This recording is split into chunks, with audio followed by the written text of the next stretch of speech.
Mars! Welcome back ulit sa ating YouTube channel. So for today's video and content, another unboxing na naman tayo sa isang Android phone. So we have here Poco M7 Pro 5G. So we bought this one sa Orange app. If by any chance you want to purchase this, just check the description down below. So let's open this box. Later on, let's explore first the box nito.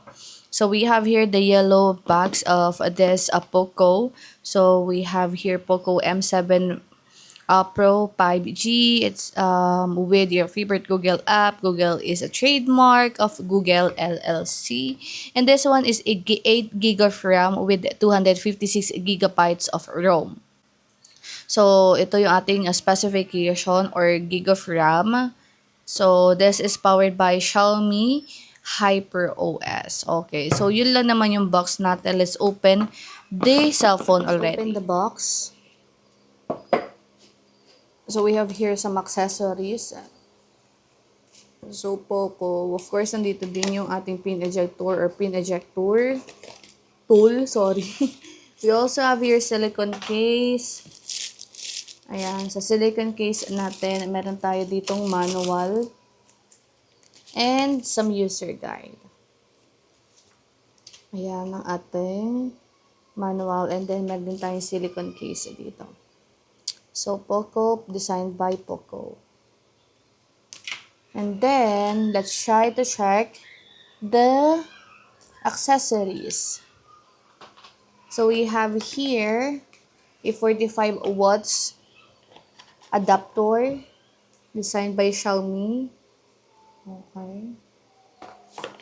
And then, Type-C adapter. Cord. Type-C cord. Okay, so far yan lang naman yung laman ng ating accessories. So let's put this one back. Iwan ko lang yung ating silicone cases since gagamitin natin siya later on sa ating phone. So ibabalik ko lang siya just like that. And this one is dito, of course. Again mga sis Mars, nabili namin to sa Orange app. So, this is worth 9,000 pesos. Pero ang original SRP nito sa Philippines is 12,000. So, ayan. Okay. So, Poco M7 Pro 5G. So, nakalagay dito is Powerful Dimensity 725 Ultra. 5,110 mAh battery capacity with 45 watts turbo charging. Merong 128 refresh rate, Full HD Plus, merong iCare AMOLED display, and this is clear 50 megapixel. Yung kanyang camera is Sony camera with OIS. This is IP64, meaning dust and water resistant po si Android phone. So let's check side by side ng ating Poco.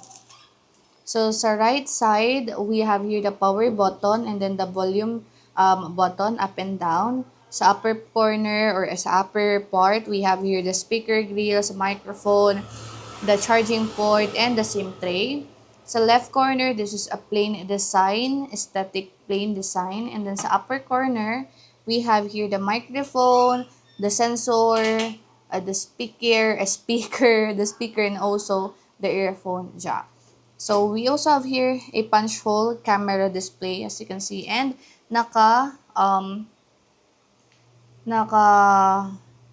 pre-install na po tayo na screen protector dito. Of course, para may make sure na walang gasgas, of course, yung screen ng ating Android phone. Ayan. Okay. So, let's check the design of this Android phone. Hold on. Okay. Oh, right. So, this is the Poco M7 Pro 5G. As you can see, ito yung ating camera module. We have 2 lens in here and then 1 flash. And then, ito yung ating design, of course, Poco 50 megapixel OIS camera. As you can see, ayan. Actually, hindi siya glossy eh. Pero, hindi siya glossy. Hindi, glossy siya. As you can see, tinan niyo yung design niya. Para siyang may pinong glittery effect. And parang may marble effect dito. Okay. Pag tinilt niyo, yan o.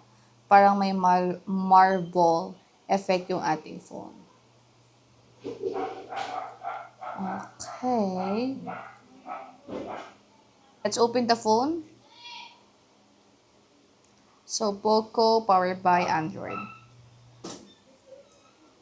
Powered by Xiaomi Hyper OS. Okay. Alright, okay.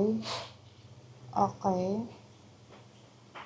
Check natin yung settings ng ating phone. So, we have here about phone, of course, Xiaomi Hyper OS, Poco M7 Pro 5G. Ayan yung ating available storage. Okay. System app update. Hindi po siya nakakonect sa internet. Okay. So, display and brightness. Ayan. Ayan, meron tayong refresh rate dito. 120 Hz refresh rate. May option ka din also for 60 Hz. Ayan, font size. And then, a notification. Alright. Lock screen. Themes. Ayan, may themes din dito. Fingerprint. Saan kaya ang fingerprint nito? Fingerprint. Pin. So, let's try the fingerprint.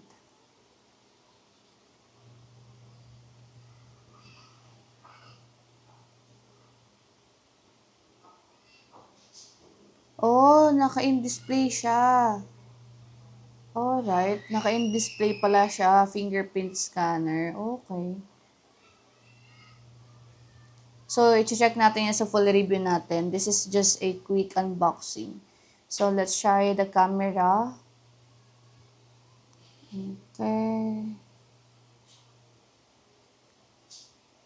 Selfie.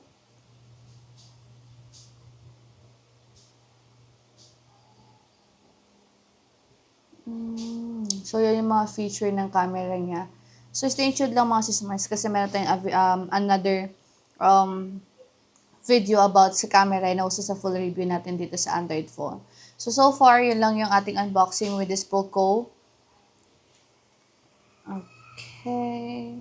So, that's it mga sismars. Again, if you want to purchase this one, this is worth 12,000 SRP sa Philippines. But we bought this one amounting of 9,000 lang sa Orange app. So, this is 8 GB of RAM with 256 gigabytes of ROM. So, see you let's sa ating next full review and also camera review by yours.